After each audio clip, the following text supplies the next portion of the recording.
Hello. हाँ अंतरा, मैं ना 2 दिन ऑफिस नहीं आ रही हूँ। हाँ वो मुझे कहीं बाहर जाना है। हाँ बाय। अरे प्रांजल सर का कॉल। हेलो। हाँ सर, मीटिंग अभी। अच्छा ठीक है। A few moments later. यार ये मीटिंग तो 1 घंटा चल गई। अब तो मुझे शॉपिंग भी करनी थी, टिकट्स भी बुक करनी थी, पैकिंग भी करनी थी। इतना सब कुछ मैं कैसे करूंगी? पहले तो टिकट बुक कर लेती हूँ। यार ये वेबसाइट पे तो इतना अच्छा डिस्काउंट मिल रहा है और दूसरी वेबसाइट पे और भी ज्यादा डिस्काउंट। चलो जो ज्यादा डिस्काउंट दे रही है मैं वहीं से बुक कर लेती हूँ। तो यही होता है जब हम कोई फ्लाइट, बस या होटल की बुकिंग कर रहे होते हैं। हम ये नहीं देखते हैं कि हम कौन सी वेबसाइट से बुकिंग कर रहे हैं, हम ये देखते हैं कि कौन सी वेबसाइट हमें ज्यादा ऑफर्स और डिस्काउंट दे रही है। तो जनरली बुकिंग करते वक्त हमने ये चारों वेबसाइट्स तो देखी ही हैं और इसमें से इजी माई ट्रिप का आईपीओ आ रहा है, जो कि एक ऑनलाइन ट्रैवल एजेंसी कंपनी है। Hello everyone, welcome back to Ticker. मैं हूं कीर्ति।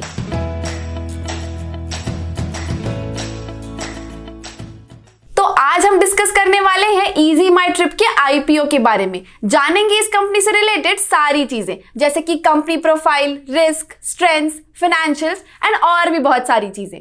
लेकिन उससे पहले अगर आप इस चैनल पे न्यू हैं या चैनल को सब्सक्राइब नहीं किया है तो देर किस बात का, जल्दी से सब्सक्राइब कर दीजिए और बेल आइकन को हिट कर दीजिए ताकि आने वाली सारी वीडियोस की नोटिफिकेशंस आप तक पहुंचती रहे। ईज माई ट्रिप प्लानर्स एक ऑनलाइन ट्रैवल एजेंसी है जिसे अभी रिसेंटली दिसंबर 2020 में सेकेंड रैंक पे रखा गया था in terms of booking value और थर्ड पे रखा गया था in terms of gross booking revenue. इस कंपनी में ये wide range of products offer करते हैं, जैसे कि travel related products and services, जिसमें flight tickets, train tickets, holiday packages, hotel bookings, bus tickets, cab booking services, visa services and और भी बहुत सारी चीज़ें इंक्लूडेड है। और इनके ग्रॉस बुकिंग रेवेन्यू कुछ इस तरह है, जो लगातार हर साल बढ़ते ही जा रहे हैं।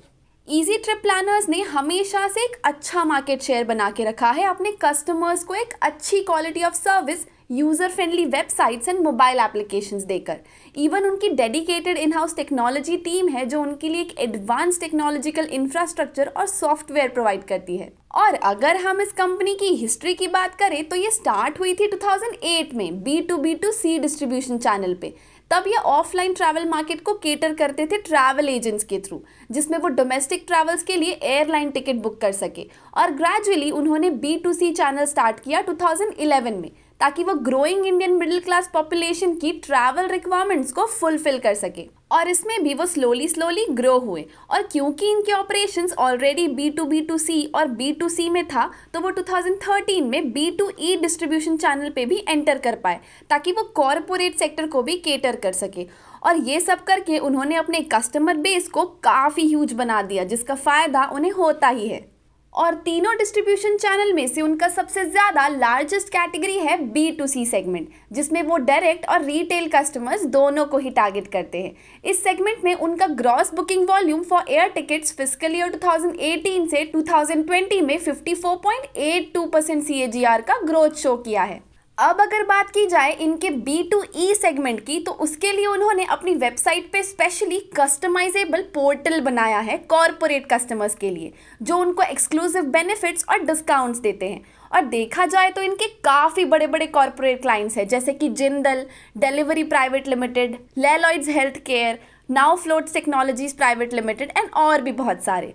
और B2E चैनल फिजिकल ईयर 2018 से 20 के बीच में 90.27% का CAGR ग्रोथ शो कर चुका है इन terms of gross booking value for air tickets.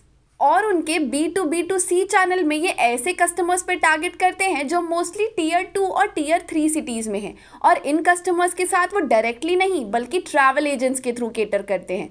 As of December 31, 2020 इनके 59,274 रजिस्टर्ड ट्रैवल एजेंट्स हैं, वो भी ऑलमोस्ट इंडिया की हर मेजर सिटी में। इनकी मेन स्ट्रेंथ इनके इंक्रीजिंग ब्रांड सिग्निफिकेंस में है।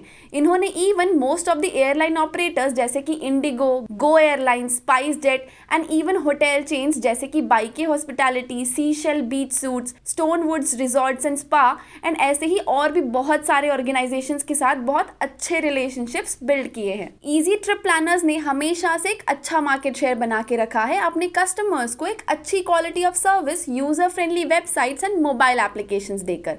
और ये चीज़ उनके फाइनेंशियल ट्रैक रिकॉर्ड्स में भी दिखाई देती है।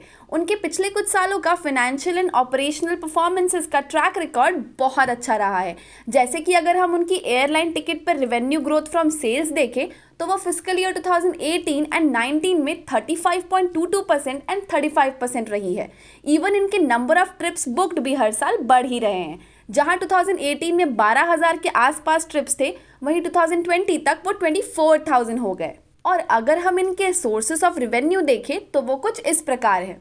और अगर बात की जाए इनके टोटल इनकम, टोटल लाइबिलिटीज़ और टोटल रेवेन्यूज़ की, तो टोटल एसेट्स भी बढ़ ही रहे हैं, बट उनकी लाइबिलिटीज़ काफ़ी स्टेबल है और रेवेन्यूज़ भी ठीक ठाक ही ग्रो हो रहे हैं। और इस हिसाब से इनका पैट भी पिछले 3 सालों में काफ़ी इंक्रीज हुआ है और रिटर्न ऑन नेटवर्थ भी अच्छा है। अगर हम इनके पीयर्स देखें तो इनका कोई भी लिस्टेड पीयर्स नहीं है। इवन पिछले कुछ सालों में इन terms of net profit margin सारी मेजर ऑनलाइन ट्रैवल एजेंसीज में से सिर्फ एक इजी ट्रिप प्लानर्स ही ऐसी कंपनी है जो प्रॉफिटेबल साबित हुई है।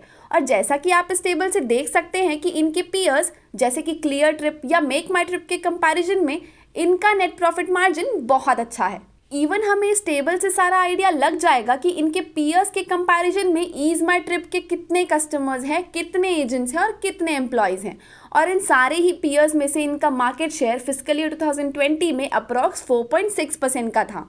और अगर हम बात करें इनके कस्टमर लेवल सेटिस्फैक्शन की, तो इनके गूगल iOS ऐप्स पे रिव्यूज़ एंड रेटिंग्स भी ठीक ठाक ही हैं। अब ये तो हो गई इनके स्ट्रेंथ्स और इनके रेशियोज़ की बात, जो कि अभी तक तो काफ़ी इंप्रेसिव है और अभी तक देखने में कंपनी बहुत अच्छी भी लग रही है। बट अब बात करते हैं हम इसके रिस्क फैक्टर्स की। तो जैसा कि हम जानते हैं कि ऑनलाइन ट्रैवल एजेंसीज में काफ़ी ह्यूज कंपटीशन है, जिसकी वजह से ये बता पाना कि आगे चल के क्या ईज माई ट्रिप अपने पीयर्स के साथ कम्पीट कर पाएगी या नहीं, ये कहना बहुत ही मुश्किल होगा। मेक माई ट्रिप, यात्रा ऑनलाइन जैसी कंपनीज इसे कड़ी टक्कर दे रही है। इवन ये कंपनी सिर्फ ट्रैवल रिलेटेड प्रोडक्ट्स ही देती है, तो अगर कभी भी कोविड पैंडेमिक के जैसे कोई और सिनारियो क्रिएट होता है तो इनको सबसे ज़्यादा फर्क पड़ने वाला है, क्योंकि ऐसे पैंडेमिक में लोग ट्रैवल नहीं करते हैं। और इवन गवर्नमेंट ने भी अभी रिसेंटली ट्रैवल्स को बंद करवाया था। एक और रिस्क जो इस कंपनी से जुड़ा हुआ है वो है ये कि इनके majority of revenues airline ticketing से आते हैं, और वो भी कम एयरलाइंस के साथ। तो इसमें यह रिस्क ज़्यादा रहता है कि अगर कल को कोई एयरलाइन ज़्यादा कॉस्ट इफेक्टिव तरीके से अपने टिकट्स को बेचने लगी तो इनको नुकसान हो सकता है। और क्योंकि ये कंपनी बहुत ही ज़्यादा कस्टमर सेंट्रिक है, तो अगर कंपनी की कोई भी नेगेटिव पब्लिसिटी होती है या फिर कस्टमर रिव्यूज़ अच्छे नहीं होते हैं तो कंपनी के ब्रांड नेम पे बहुत बुरा असर पड़ सकता है। इवन कंपनी का बहुत मेजर सक्सेस इनकी टेक्नोलॉजी और इंफ्रास्ट्रक्चर पर डिपेंड करता है। तो ऐसे में अगर इनको कोई भी टेक्नोलॉजिकल फेलियर होता है तो उससे इन्हें इम्पैक्ट पड़ेगा। अब अगर बात करें इंडियन ऑनलाइन ट्रैवल एजेंसीज की, तो इंडियन ट्रैवल इंडस्ट्री में एक्सपेक्टेड है कि 2023 तक 2% का CAGR ग्रोथ दे सकती है। और जैसे जैसे कोविड के बाद एयर ट्रैवल स्टार्ट कर रहे हैं, तो एयर टिकटिंग सेगमेंट में भी 2023 तक 1.5% CAGR ग्रोथ एक्सपेक्टेड है। देखा जाए तो कोविड के बाद इन सेक्टर्स पे थोड़ा बहुत इम्पैक्ट तो आया ही है, और साथ ही आने वाले समय की ग्रोथ एक्सपेक्टेशंस भी काफ़ी कम है। और ऊपर से इनके पीयर्स का पी भी नेगेटिव है, बट इसका पी 66 है, जो कि काफ़ी ज़्यादा ओवर वैल्यूड लग रहा है इन्वेस्टमेंट ऑब्जेक्टिव से। बट इसका ग्रे मार्केट पे 90% तक का प्रीमियम शो हो रहा है, तो आप अच्छे लिस्टिंग गेन्स एक्सपेक्ट कर सकते हैं। अब देख लेते हैं कि IPO लाने के पीछे कंपनी का क्या मोटिव है और IPO आ कब रहा है। IPO लाने के पीछे कंपनी का मोटिव है अपने विजिबिलिटी एंड ब्रांड को और इन्हांस करना और शेयर होल्डर्स को लिक्विडिटी प्रोवाइड करना। IPO आ रहा है 8 मार्च को और IPO की क्लोजिंग डेट है 10 मार्च को। IPO का प्राइस बैंड है 186 रुपीज़ से 187 रुपीज़ तक, और IPO का लिस्टिंग डेट है 19 मार्च। आई होप आपको आज का हमारा ये IPO एनालिसिस अच्छा लगा होगा। अगर हाँ तो इस वीडियो को लाइक ज़रूर कीजिएगा, और हाँ, हमें कमेंट सेक्शन में ज़रूर बताइएगा कि क्या आप इस IPO में अप्लाई करने वाले हैं या नहीं। Thank you.